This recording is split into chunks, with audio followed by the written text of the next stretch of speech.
안녕하세요. 오늘은 한 부부의 갈등이 가족이라는 울타리 안에서 어떻게 커지고 복잡하게 얽히는지를 다룬 이야기를 들려드리겠습니다. 이 사연은 첫째 딸과 둘째 딸, 그리고 그 사이에서 갈등하는 부부의 모습을 담고 있습니다. 오늘 이야기의 핵심은 이것입니다. 부부는 둘째 딸의 양육과 미래를 두고 점점 더 깊은 갈등에 빠지게 됩니다. 서로 다른 양육 방식과 기대치가 부딪히며 가족이라는 이름 아래에서 점차 멀어지는 과정을 보여주죠. 그럼 바로 시작하겠습니다. 저는 올해 38살, 결혼 10년 차에 접어든 평범한 주부입니다. 저와 남편은 처음에는 정말 잘 맞는 부부라고 생각했어요. 결혼 초기에는 함께 같은 목표를 향해 나아가는 든든한 동반자처럼 느껴졌죠. 우리에게는 두 딸이 있습니다. 첫째는 올해로 9살이 되었고 둘째는 이제 5살이 되었습니다. 두 아이 모두 예쁘고 사랑스럽지만 둘째 딸은 유난히 손이 많이 가는 아이였습니다. 둘째는 어릴 때부터 활동적이고 호기심이 많았어요. 하지만 동시에 고집이 세고 감정을 다루는데 어려움이 있는 경우가 많았습니다. 예를 들어 장난감을 나눠 쓰지 않거나 감정이 폭발해 울음을 터뜨리곤 했죠. 저는 이런 둘째 딸을 보며 걱정도 됐지만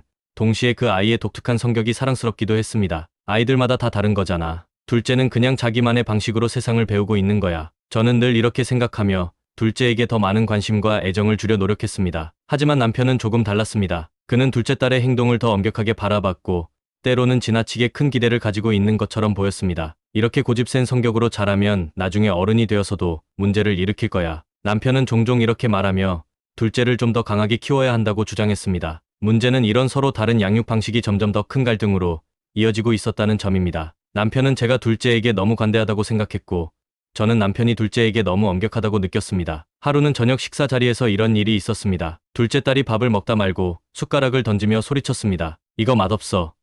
안 먹을래. 저는 둘째의 행동에 당황했지만 차분히 달래려고 했습니다. 우리 둘째, 그러면 안 돼. 맛이 없어도 조금씩 먹어보자. 응? 하지만 남편은 화를 참지 못하고 큰 소리로 말했습니다. 그만해. 넌 왜 매번 이러는 거야?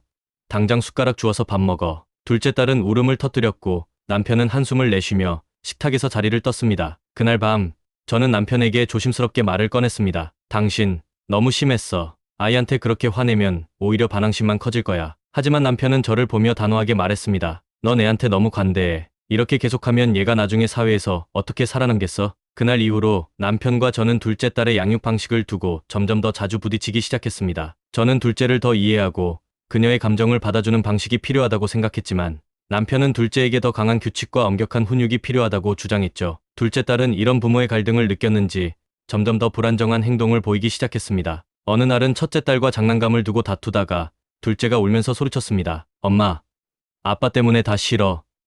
난 여기서 살기 싫어. 그 말을 들은 순간 저는 가슴이 철렁 내려앉았습니다. 내가 이 아이를 제대로 키우고 있는 걸까? 라는 의문이 머릿속을 떠나지 않았습니다. 남편과 저는 둘째 딸의 양육 방식을 두고 점점 더 큰 갈등에 빠져들고 있었습니다. 둘째 딸은 여전히 사랑스러운 아이였지만 그녀의 행동은 자주 우리 부부의 인내심을 시험하는 것처럼 느껴졌습니다. 어느 날은 이런 일이 있었습니다. 둘째 딸은 유치원에서 친구와 싸우고 돌아왔습니다. 그날따라 얼굴이 잔뜩 일그러져 있었고 유치원 선생님이 보내온 메모에는 이렇게 적혀 있었습니다. 오늘 친구와 심하게 다퉜습니다. 장난감을 빼앗는 과정에서 상대방을 밀치고 울게 했습니다. 보호자와 상담이 필요할 것 같습니다. 메모를 읽은 남편은 곧바로 화를 내기 시작했습니다. 봐, 내가 뭘 했어. 이렇게 방치하면 나중에 더 큰 문제를 일으킨다니까. 당장 애한테 이런 행동이 왜 나쁜지 알려줘야지. 저는 진정시키려 했습니다. 당신, 너무 흥분하지 마. 애들끼리 다툴 수도 있는 거잖아. 우선 둘째가 왜 그런 행동을 했는지 들어보는 게 먼저야. 하지만 남편은 제 말을 들으려 하지 않았습니다. 그래서 내가 그렇게 다 받아주니까 이 모양이 된 거야. 애가 지금 잘못한 거잖아. 잘못을 했으면 혼나야지. 자꾸 감싸주기만 하면 어떻게 하려고 그래? 남편은 둘째 딸을 거실로 불러내더니 단호한 목소리로 말했습니다. 야, 오늘 유치원에서 무슨 일이 있었어? 둘째는 남편의 표정을 보고 눈치를 살피며 작은 목소리로 대답했습니다. 친구가 내 장난감을 가져갔어. 그래서 내가 다시 가져왔는데 그게 내가 친구를 밀친 이유야? 다른 방법으로 해결할 생각은 안 했어? 둘째 딸은 입을 꾹 다문 채 아무 말도 하지 않았고 결국 눈물을 글썽이기 시작했습니다. 남편은 한숨을 내쉬며 말했습니다. 울지 마. 울면 내 잘못이 없어지냐?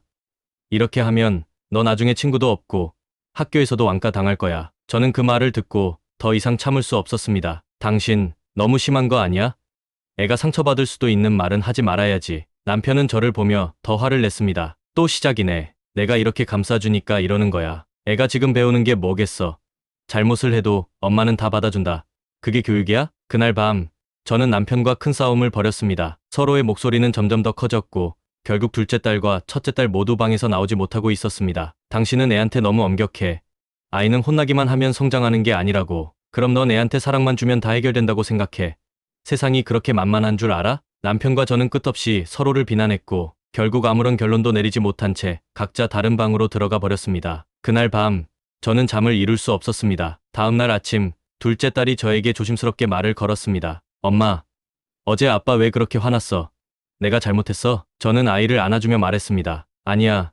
우리 둘째는 잘못한 거 없어. 엄마랑 아빠가 조금 싸웠을 뿐이야. 하지만 둘째는 저를 보며 속삭이듯 말했습니다. 난 아빠가 무서워. 아빠랑 이야기하고 싶지 않아. 그 말을 듣는 순간 저는 가슴이 찢어지는 것 같았습니다. 남편이 딸에게 주려던 훈육이 오히려 그녀를 두렵게 만들고 있다는 사실을 깨달았죠. 남편은 여전히 둘째 딸에게 더 엄격하게 대해야 한다고 생각하고 있었습니다. 반면 저는 아이의 감정을 먼저 받아주고 이해하는 방식이 중요하다고 느꼈습니다. 우리의 의견 차이는 좁혀질 기미가 보이지 않았고 이런 상황은 아이들에게까지 영향을 미치고 있었습니다. 첫째 딸은 이런 상황을 어떻게 받아들이고 있을까 걱정이 되었습니다. 저는 조용히 첫째의 방으로 찾아가 물어봤습니다. 우리 첫째는 괜찮아?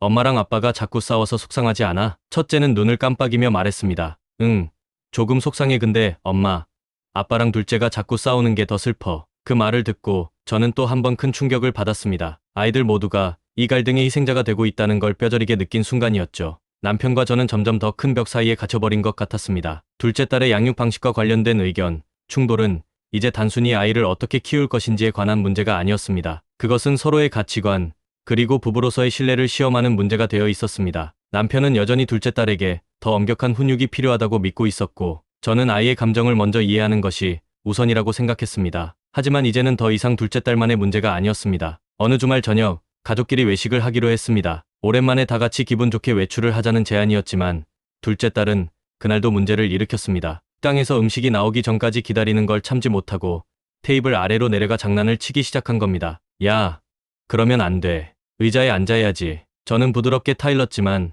둘째는 제 말을 듣지 않았습니다. 그때 남편이 단호한 목소리로 말했습니다. 당장 의자에 올라가. 이게 몇 번째야? 말 안 들으면 집에 간다. 둘째 딸은 남편의 말에 입을 삐죽이며 울음을 터뜨렸습니다. 싫어. 아빠, 미워. 식당 안에 있던 사람들이 모두 우리를 쳐다봤고 저는 너무 당황스러웠습니다. 당신, 이렇게 사람 많은 데서 뭐 하는 거야? 애를 그렇게 혼내면 어떡해? 남편은 제 말을 무시하며 둘째 딸을 향해 말했습니다. 울지 마. 내가 잘못했으니까 혼나는 거야. 결국 그날 저녁은 엉망이 되었고 남편과 저는 집으로 돌아오는 길에 또다시 크게 싸웠습니다. 당신은 도대체 왜 애를 그렇게 몰아붙이는 거야? 아이도 자존심이 있는데 왜 그렇게 큰 소리로 혼내야 해? 집에 돌아오자마자 저는 남편에게 따졌습니다. 넌 애가 문제를 일으킬 때마다 감싸주기만 하잖아. 그렇게 하면 아이가 나중에 어떻게 되겠어? 남편의 목소리는 점점 더 커졌고 저는 그를 설득하려 애썼습니다. 당신이 원하는 건 규칙을 가르치는 거잖아. 하지만 그렇게 하는 방식이 아이에게 상처가 될 수 있다는 건 생각 안 해? 하지만 남편은 화난 얼굴로 대답했습니다. 그럼 내 방식은 뭐가 다른데? 다 받아주고 다 이해해주는 게 정답이야? 그게 교육이라고 생각해? 저는 한숨을 내쉬며 고개를 저었습니다. 나는 아이가 두려움으로 배우는 게 아니라 사랑으로 배우길 바라는 거야. 남편은 그 말을 듣고는 잠시 침묵하더니 차갑게 한마디를 던졌습니다. 그래, 내가 항상 옳겠지. 난 그냥 나쁜 아빠일 뿐이고. 그 말에 저는 더 이상 아무 말도 하지 못했습니다. 남편은 방으로 들어가 문을 닫았고 저는 거실에 홀로 남겨졌습니다. 그날 밤 첫째 딸이 저를 찾아왔습니다. 엄마, 아빠랑 또 싸운 거야? 저는 억지로 미소를 지으며 대답했습니다. 그냥 조금 의견이 달라서 그런 거야. 걱정하지 마. 하지만 첫째 딸은 눈물을 글썽이며 말했습니다. 나도 아빠가 무서워. 둘째가 아빠랑 이야기할 때마다 울잖아. 나도 가끔 아빠가 화낼까 봐 무서울 때가 있어. 그 말을 듣는 순간 저는 무언가 잘못되어 가고 있다는 걸 더 깊이 깨달았습니다. 남편의 엄격한 태도는 둘째 딸뿐만 아니라 첫째 딸에게도 영향을 미치고 있었던 겁니다. 며칠 후 남편과 저는 또 한 번 심각한 대화를 나누게 되었습니다. 당신은 이 상황이 괜찮다고 생각해? 아이들 둘 다 당신을 무서워하고 있다는 사실 알고 있어? 저는 진지한 목소리로 남편에게 물었습니다. 하지만 남편은 여전히 자신의 방식을 옹호했습니다. 그게 왜 문제야? 애들이 나를 무서워해야 말을 듣지. 그 말에 저는 참았던 눈물이 터지고 말았습니다. 그게 문제가 아니라고. 아이들은 당신을 무서워하는 게 아니라 사랑하고 존경해야 하는 거라고. 남편은 제 눈물을 보며 한숨을 내쉬었습니다. 난 그냥 아이들이 잘 자라길 바랄 뿐이야. 그런데 그게 왜 이렇게 어려운 일이 돼야 하지? 그 순간 저는 깨달았습니다. 우리의 갈등은 단순히 서로 다른 양육 방식 때문이 아니라 서로를 이해하려는 노력이 부족했기 때문이라는 거요. 남편과 저는 더 이상 같은 집에 살면서도 서로를 이해하지 못하는 상태가 되어버렸습니다. 둘째 딸을 둘러싼 양육 방식의 갈등은 단순히 의견 차이를 넘어서 서로에 대한 감정의 골을 깊게 만들고 있었습니다. 아이들 앞에서는 가능한 한 다투지 않으려 애썼지만 그것도 점점 어려워지고 있었습니다. 아이들은 우리 부부의 싸움 속에서 점점 더 예민해지고 특히 둘째 딸은 더 불안정한 행동을 보이기 시작했습니다. 그날은 둘째 딸이 유치원에서 벌점을 받고 온 날이었습니다. 장난이 심해 친구를 울리고 선생님의 지시를 듣지 않았다는 이유로 벌점을 받은 것이었습니다. 집에 돌아온 둘째는 잔뜩 위축된 얼굴로 저를 바라보며 말했습니다. 엄마, 나 잘못했어. 선생님이 아빠한테 말하지 말래요. 저는 그 말을 듣고 속이 상했지만 애써 둘째를 다독였습니다. 우리 둘째, 잘못했다면 다음에 안 그러면 돼. 엄마랑 같이 얘기해보자. 하지만 저녁에 남편이 퇴근해 이 이야기를 듣자 그는 더 이상 참지 못하고 크게 화를 냈습니다. 또, 이번엔 뭐 때문에 그런 거야? 너는 대체 왜 매번 문제를 일으키는 거야? 둘째는 아빠의 고함 소리에 몸을 움츠렸고 저는 아이를 감싸며 말했습니다. 당신, 그만해. 아이가 더 위축되잖아. 이렇게 혼내기만 하면 해결될 것 같아? 남편은 저를 바라보며 냉정하게 대꾸했습니다. 그럼 내 방식으로 키운 결과가 이거야? 계속 이렇게 방치하다 보면 더 큰 문제를 일으킬 거라고. 그날 밤, 우리는 결국 아이들 앞에서 큰 싸움을 벌이고 말았습니다. 둘째는 방에 들어가 문을 잠그고 나오지 않았고 첫째는 거실 구석에 웅크려 앉아 눈물을 흘리고 있었습니다. 당신은 왜 항상 내 말을 무시해? 내 방식이 틀렸다는 거야? 남편은 화가 난 얼굴로 저를 바라보며 소리쳤습니다. 내가 틀렸다는 게 아니야.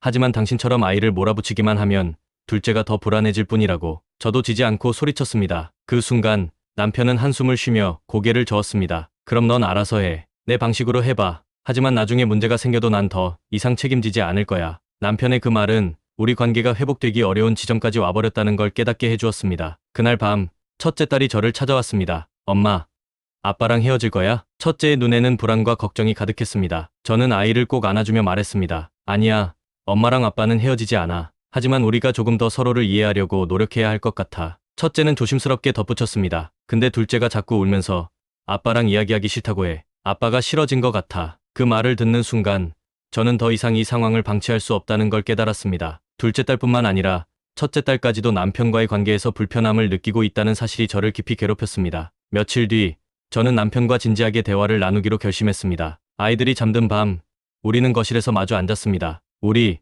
이렇게 계속 살 수는 없어. 당신도 알잖아. 제 말에 남편은 고개를 끄덕이며 대답했습니다. 나도 알아. 하지만 뭐가 문제인지 모르겠어. 난 그냥 아이들을 제대로 키우고 싶은 것뿐인데. 저는 한숨을 쉬며 말을 이었습니다. 당신이 원하는 게 틀렸다는 게 아니야. 하지만 당신의 방식이 아이들을 힘들게 하고 있어. 첫째도 둘째도 모두 당신을 무서워하고 있어. 그게 정말 우리가 원하는 가족의 모습이야? 남편은 잠시 침묵하더니 조용히 고백했습니다. 사실 나도 힘들어.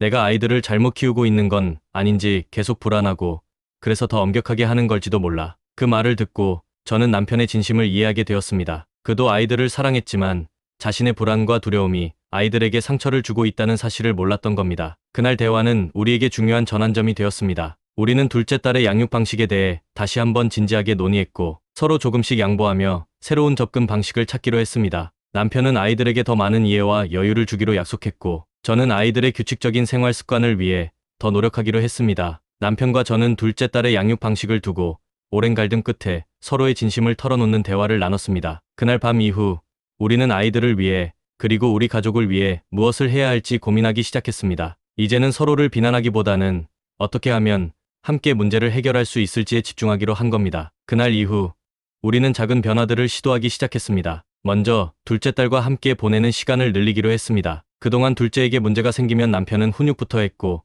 저는 감정적으로 아이를 감싸기만 했습니다. 하지만 이제는 둘이 함께 아이와 시간을 보내며 그녀의 마음속 이야기를 들어보려고 노력했습니다. 어느 날 저녁 남편이 둘째 딸과 단둘이 시간을 보내겠다고 했습니다. 저는 처음엔 걱정됐지만 남편이 진심으로 변하려고 한다는 걸 믿어보기로 했습니다. 남편은 둘째 딸에게 조용히 다가가 물었습니다. 야, 요즘 아빠가 무섭다고 느껴졌어? 둘째는 고개를 끄덕이며 작은 목소리로 대답했습니다. 응, 아빠가 화내면 너무 무서워. 남편은 아이의 손을 잡으며 말했습니다. 아빠가 많이 미안해. 아빠도 너한테 잘못한 것 같아. 아빠는 그냥 내가 더 잘했으면 좋겠다는 마음이었는데 그게 내 마음을 아프게 했나 봐. 둘째는 남편의 말에 놀란 듯 그의 얼굴을 쳐다봤습니다. 아빠가 미안하다고? 남편은 진심 어린 목소리로 대답했습니다.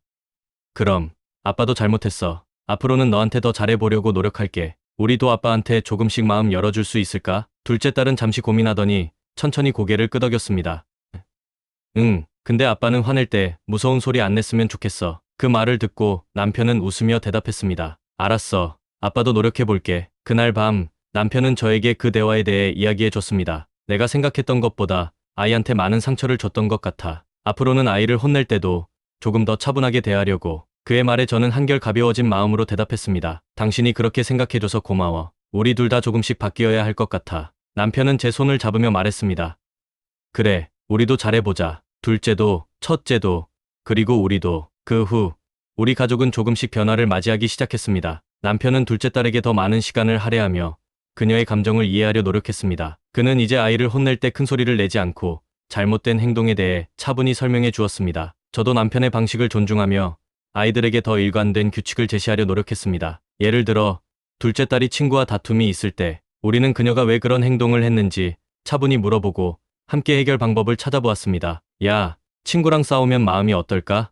속상해. 그럼 다음엔 친구랑 다툴 것 같을 땐 어떻게 하면 좋을까? 말로 하면 돼. 이런 대화를 통해 둘째 딸도 점점 더 자신의 감정을 조절하고 스스로 문제를 해결하는 법을 배우기 시작했습니다. 첫째 딸 역시 우리 가족의 변화에 긍정적인 영향을 받았습니다. 그녀는 더 이상 부모님의 싸움에 불안을 느끼지 않았고 동생과의 관계에서도 한층 더 여유를 가지게 되었습니다. 어느 날 첫째 딸이 저에게 웃으며 말했습니다. 엄마, 요즘 아빠랑 안 싸워서 좋아. 우리 집이 좀 더 행복해진 것 같아. 그 말을 듣는 순간 저는 그동안의 노력이 헛되지 않았다는 걸 느꼈습니다. 몇 달이 지나자 우리 가족은 완전히 다른 분위기를 가지게 되었습니다. 물론 여전히 작은 다툼이나 의견 차이는 있었지만 이제 우리는 서로를 이해하려는 노력을 멈추지 않았습니다. 둘째 딸은 점점 더 밝아졌고 첫째 딸 역시 가족 안에서의 안정감을 되찾았습니다. 남편과 저도 예전보다 더 많은 대화를 나누게 되었습니다. 우리는 더 이상 서로를 비난하거나 탓하지 않고 아이들을 위한 최선의 방법을 함께 고민하게 되었습니다.